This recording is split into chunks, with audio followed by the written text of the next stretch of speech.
Yavaş yavaş bir ötekileştirildik yani. Artık Türkiye'de mesleğimizi yapamaz hale geldik. Ülkemizi bırakmak zorunda kaldık. Aksaray'ın Ortaköy ilçesine eşimle beraber atanmış olduk. Türkiye genelinde ambulans teknikeri olan ilk atamaydık. 4 yıldır acil serviste çalışıyorum burada. Hemşire olarak şimdiki çalıştığım yaşlı bakım evinde çalışıyorum.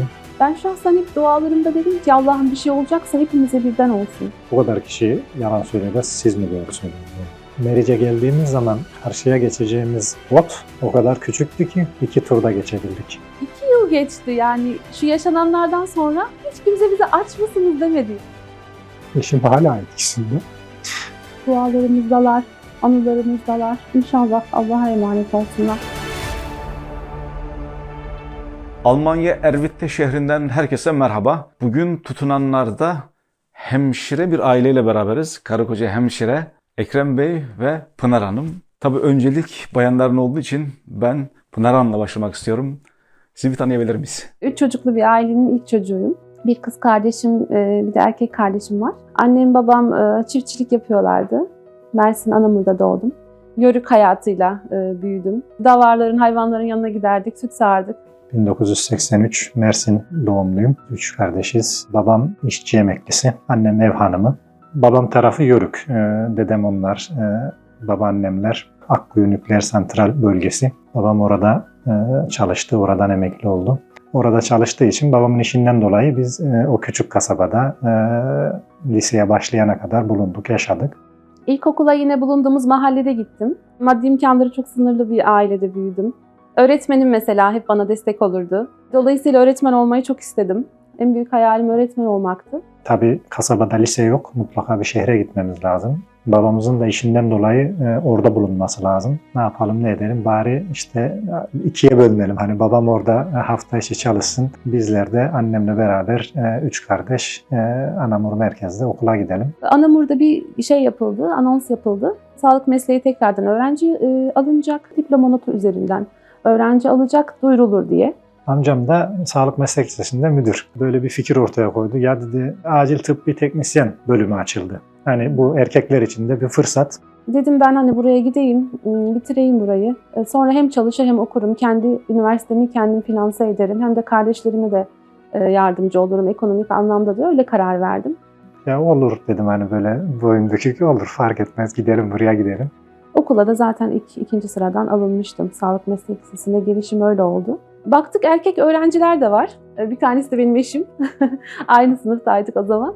Sınıf numaramız da eşimle yakındı. O yüzden aynı staj grubuna düşmüştük. Peş peşe kaydolmuş olduk. Birbirimizden habersiz tabii. Güzel bir öğrencilik geçirdik. Okulda dereceyle bitirdim. %75-80 başarıyla diploma notuyla mezun oldum. Malum 28 Şubat süreci meydana geldi. Bana bakan yönüyle meslek liselerinin önü kapatılmış oldu bir ölçüde. Artık kendi bölümümün 2 yıllığına yönelmiştim o alanda kalacağım diye. Akdeniz Üniversitesi Ambulans Teknikerliği bölümünü kazandım işte liseden sonra. 2001 yılı İzmir 9 Eylül Üniversitesi'ni kazandım. 2 sene İzmir'de 9 Eylül Üniversitesi'nde ambulans bölümünü okudum. Üniversiteye başladık. Bir arkadaşım vardı sınıftan, Yasin. Mezun olduğumuz yıl dikey geçiş sınavına girdik.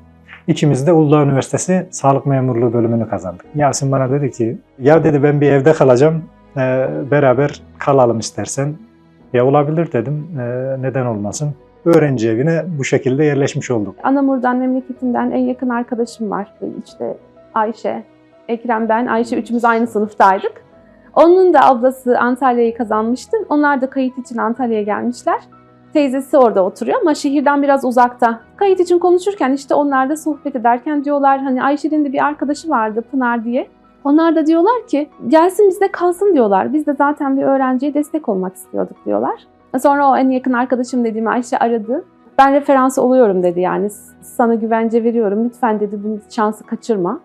Karar verdim orada kalmaya. Yasin'in vesilesiyle kulakları çınlasın. Evlerde kalmaya başladık. Güzel arkadaşlıklarımız, güzel zamanlarımız geçti. Beraber geziler yaptık.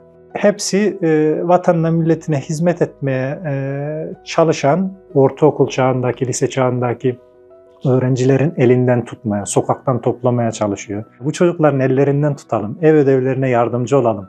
İleride ülkeye, vatana hayırlı hizmetlerde bulunacak insanlar yetişsin. Kötü alışkanlıklar olmasın, namazlı, abdestli gençler, nesiller yetişsin Yani bu beni o dönemde etkilemişti. Mezun oldum. Mezun olduktan sonra da Antalya'da Andeva Tıp Merkezi vardı o zaman. Orada öyle 2 yılda çok güzel bir çalışma zamanı geçirdim. Kasım-Aralık aylarında devlet memurluğu sınavı oldu. Ocak ayında da atamamız geldi. Aksaray'ın Ortaköy ilçesine eşimle beraber o Antalya'dan, ben Bursa'dan atanmış olduk. Memuriyet başladı. Biz atandığımızda Türkiye genelinde ambulans teknikeri, paramedik olarak olan ilk atamaydık biz. Evlilik düşüncemiz var, memuriyetimiz var, çalışıyoruz. Yani ikimiz de ayrı evlerde. Niye olmasın? Eşimle konuştuk, evlendik. Tanışıyorduk tabii, eşim liseden sınıf arkadaşım.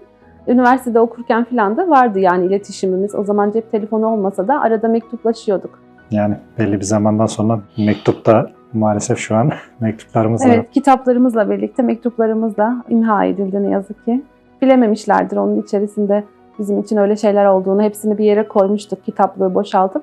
Bizim için çok değerliydi ama bir arkadaşımın dediği gibi elhamdülillah hala yaşıyoruz ve hala birlikteyiz. Ona şükrediyoruz. Benden sonra da eşim de üniversite kazandı. Gazi Üniversitesi'nin hemşirelik bölümünden lisans tamamlayayım diye ona başlamış oldum ama bir yıl gittikten sonra işte kızlarımız oldu arka arkaya. Okulu bırakmak zorunda kaldım.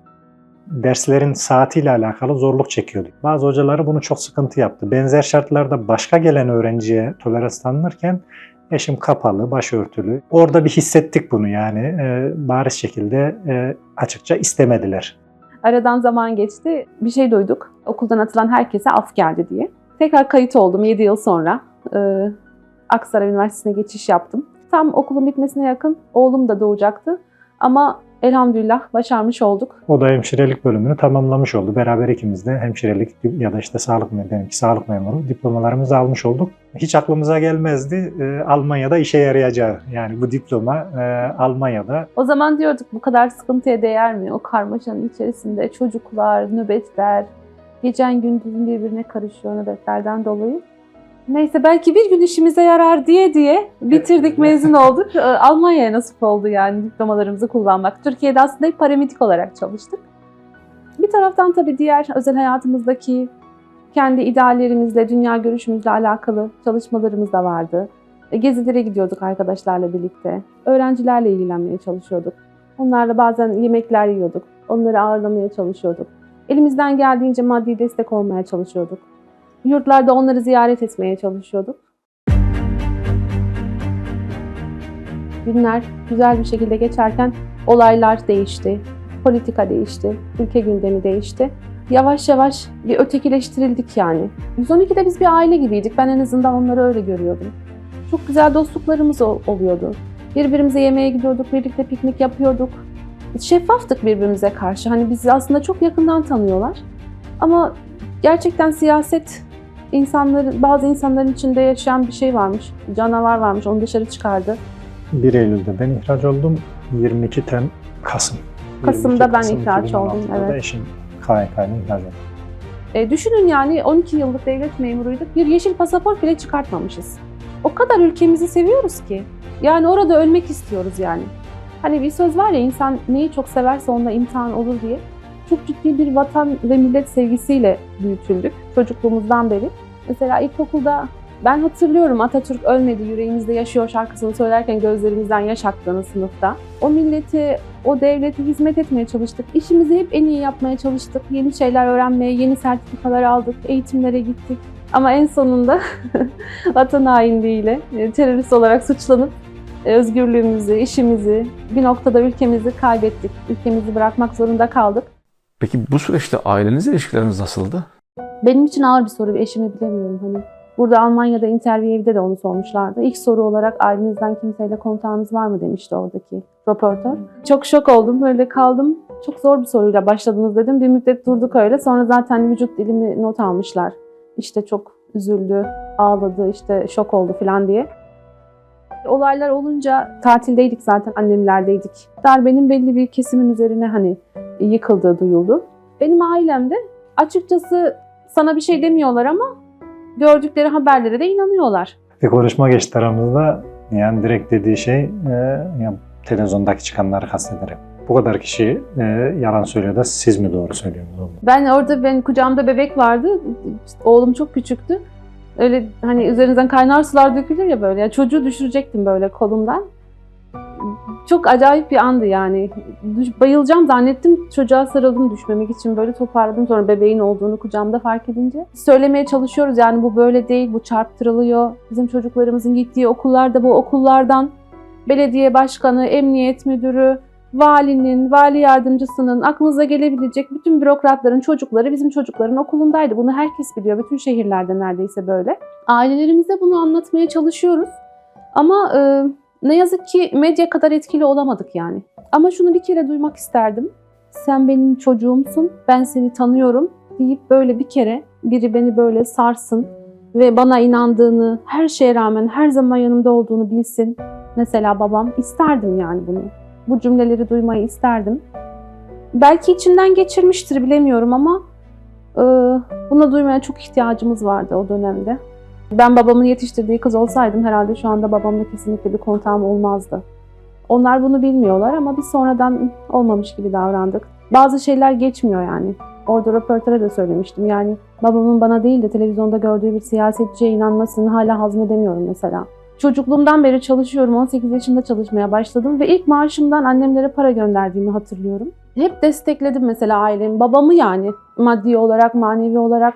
Orada öyle bir şey olduğunda hani çıkıp deseydi ki ya bu işte bir yanlışlık var, benim çocuğum böyle bir şey yapmaz, böyle bir şey dahil olamaz demedi mesela. O bana çok ağır geliyor yani. Kabullenemedim. Bunu hala kabullenebilmiş değilim. Artık Türkiye'de mesleğimizi yapamaz hale geldik. Biz soğan ekmek yer yaşarız. Çocuklarımızı bir şekilde üniversite okusalar bile, herhangi bir memuriyet sınavına girseler, her zaman önlerine bizim etiketlendiğimiz, fişlendiğimiz sistemin üzerimizdeki mührü çocuklarımıza da yansıtılacaktı. Onların geleceği adına bizi işin açığı göç yolculuğuna sevk etti diyebilirim. Bu söylediğinizi ben çok önemsiyorum. Sadece bu dediğiniz bile gerçekten bir insanın göç etmesi için yeterli bir neden. İmkanı ve fırsat olan için tabii. Evet, göç yolculuğuna karar verdik. Tabii bunun bazı ayakları var, maddi ayağı var, işte Türkiye içerisindeki seyahat ayağı var vesaire. Gerçekten kenarda hiç paramız yoktu. O dar dairede bizimle görüşen 3-5 arkadaşımızdan biraz öyle. Biraz da Allah ebeden razı olsun. Eşimin babası kalanı tamamladı. Yunanistan'a biz çıkalım diye önce planlamıştık. Bu da tabii çok kolay değil buna karar vermek. Medyadan okuyoruz bir hafta önce. Sizin geçtiğiniz yoldan geçen bir aile ailece vefat etmiş. Aynı yerden bir de siz geçmeyi deniyorsunuz. Ben şahsen hep dualarımda dedim ki Allah'ım bir şey olacaksa hepimize birden olsun. Eşimle konuştuk. Eşim de dedi ki hani ölümün vakti belli. Ne zaman olacağı zaten belli. Aslında biz hicrete niyet ettik. Zorunluluktan dolayı geçmeniz gerekiyor. İnançlarınızı yaşayamadığınızdan dolayı geçmeniz gerekiyor. Öyle olunca aslında iş çok yumuşadı böyle. Daha sevimli gelmeye başladı. 2 rekat namaz kıldık. Ramazan'da mübarek Ramazan oruçtuk. Niyet ediyoruz hicret etmeye diye o şekilde çıkmış olduk. Bütün dünyamızı 3 tane sırt çantasına sığdırdık. 5 kişilik bir aileyiz. Çocuklarla beraber. Meriç'e geldiğimiz zaman karşıya geçeceğimiz bot o kadar küçüktü ki 2 turda geçebildik. Karşı tarafa geçtikten sonra bir yağmur yağıyor bardaktan boşanırcasına. Yarım saat yürüme neticesinde işte polisle karşılaşıldı. Karakol süreci, nezaret süreci. Fiziki şartlar çok ağırdı ama ülkemizde yaşadığımız korku ve baskı sürecinden sonra yani o Yunanistan'daki polisler bile bize o kadar sevimli geldi ki. Çok mutluyduk biz Yunanistan'a ayak bastığımız andan itibaren çok mutluyduk. Özgürlüğün ne kadar değerli bir şey olduğunu da gerçekten hissediyorsun. 5. gün Atina'daydık. Orada yaşarız düşüncesiyle geldik. Bir iş bulur yaşarız. Sonra bir müddet sonra geçişten falan bahsediyorlar böyle. Türkçe konuşanlar var, Türkiye'den bizim gibi gelenler var. Ben diyorum ki nereye geçeceğiz? Geçtik ya diyorum, daha nereye geçeceğiz? Geçiyorlar işte diyor Avrupa'ya, başka ülkelere gidiyorlar. Siyasi sığınmacı olarak başvuruyorsun. Tekrardan mesleğini yapabilirsin filan. Olabilir mi? Olabilir. Çünkü Atina'da bizim hemşirelik yapma şansımız, olasılığımız çok çok düşük. Tabii cebimizde yeterli para yok. Nasıl yapsak? Her deneme para demek. Bu sefer eşim dedi ki 2'ye bölünelim. Geçemezsek 5 kişinin evrakı daha pahalı. 2 küçüğü ben alayım, büyük kızım babayla kalsın. Biz 3 kişi deneyelim dedik. Küçük çocuklarımla beraber denediler. İkincisinde başarılı oldu. Gelebildiler Almanya'ya kadar. Ben başvurdum çocuklarla. Hemen oradan 2 tane genç beyefendi geldi. Türkçe biliyorlar, oranın çalışanları. Ve orada bana bir soru sordu. Hep anlatıyorum bunu. Aç mısınız dedi. 2 yıl geçti yani şu yaşananlardan sonra hiç kimse bize aç mısınız demedi. Sanki onlar bizi bekliyormuş gibi hissettim ben yani misafirliğe gelmişim gibi. Bir köşeye çay kahve makinesi koymuşlar. Bir köşede masanın üstünde koca bir sepetin içinde elmalar. Bir köşeye çocuklara şey yapmışlar böyle boyama yapsınlar falan diye. Abla dedi olmaz dedi.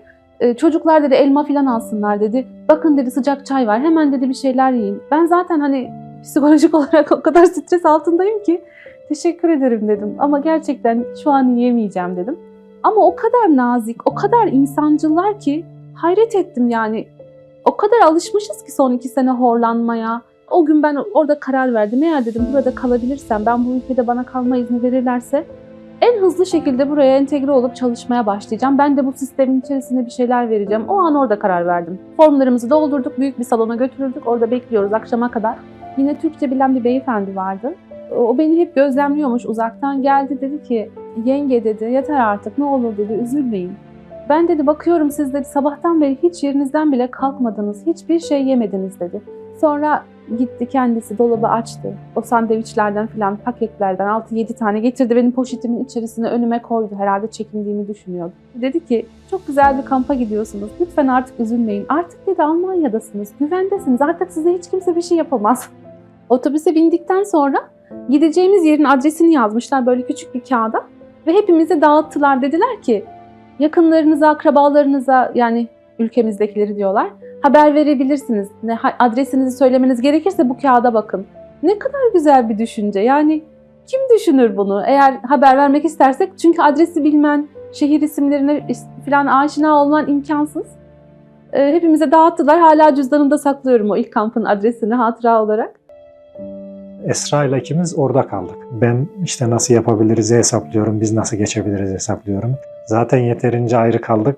Küçük bir anekdot, Türkiye'de 2 yıl ayrı kaldık. Biz ayrı kaldığımız dönemde kısa bir süreliğine artık dayanamadı eşim. Yani ben çocuklarımı görmek istiyorum. Hani yanlarına bir gideyim geleyim. Bütün riskleri alıp çocukları görmek için eve diyor gittim diyor. Elif ağlama krizlerine girdi.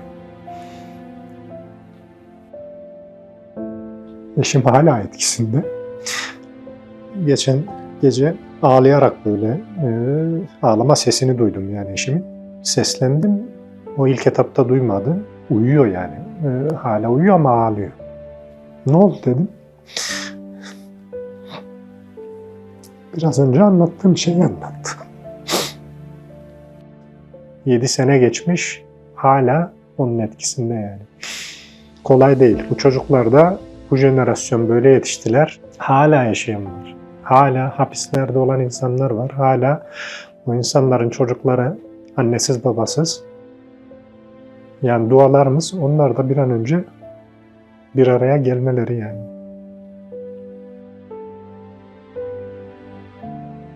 Toplamda 3 mülteci kampına transfer olduk biz Almanya içerisinde. Eşimle kızım da geçtiler. 2018'in Kurban Bayramı ilk gün gerçekten bizim için bir bayram sabahı oldu. O gün eşimle kızım da gelmişti. Biz kampta tekrardan buluşmuş olduk elhamdülillah. Artık Almanya'da yeni bir hayata başladınız ve bir tutunma süreci başladı. Mesleğinizi elde etme süreci. Ondan biraz bahsedebilir misiniz? Ne iş yaptığınızı, diplomalarınızı ilk geldiğiniz şehre veriyorsunuz. Hemşire olarak çalışmak istediğimi söyledim. 2 yılın sonunda C1 seviyesine gelmiştim. Denklik sürecim bitmişti. Sınırsız sözleşmem imzalanmıştı. Elhamdülillah eşim denklik cevabını aldı ve hemşireliğe başladı. Türkiye'de de hep acilde, 112'de çalışmıştım. Burada da yine yönümüz oraya çevrildi. 4 yıldır acil serviste çalışıyorum burada. Benim birinci başvuru red, ikinci başvuru sınava girerseniz cevap verelim oldu. Sınava da girdik, denkliğimizi aldık. Böyle işe başlamış olduk. 2022 15 Mayıs'ta sözleşmeyi imzaladık. O tarihten beri hemşire olarak şimdiki çalıştığım yaşlı bakım evinde çalışıyorum. Meslek danışmanım olan hanımefendi, sizi dedi örnek olarak vermek istiyorum. Röportajı kabul eder misiniz gazeteciler size gelse diye. Olur dedim ben güzel bir şeye vesile olacaksa. Bu bizim Stadt gazetesi, bulunduğumuz Kreis'in yerel gazetesi. Burada ich möchte etwas zurückgeben diyor başlık olarak. Bir şeyleri geri vermek istiyorum. Ben onlara öyle demiştim. Hani neden acele ettim? Bir an önce ben de bir şeyler vermek istiyorum. Hep almak değil. O da onların çok hoşuna gitmiş. O yüzden başlığı ona atmışlar. Altında da Pınar Çetin hat mit ihrer Familie in Soest eine neue Heimat gefunden. Yeni bir ana vatan buldu Soest'ta diye başlık atmışlar. Bu göçün sizi öğrettiği en önemli şey ne oldu? Bu ikinci hayatımda anladığım en güzel şey Allah-u Teala'nın kainatı, bütün yeryüzünü bizim için yaratmış olması. Geçmişte hani ülkemizi çok sevdiğimiz için ve onu kafamızda kutsallaştırdığımız için insan zannediyor ki yani ülkesinden başka bir yerde yaşayamaz. İnsan her yerde yaşayabilir. İnancınızı kaybetmediğiniz sürece, iyi niyetli kaldığınız sürece Allah da sizin karşınıza iyi şeyler çıkarıyor. Ona inanıyorum.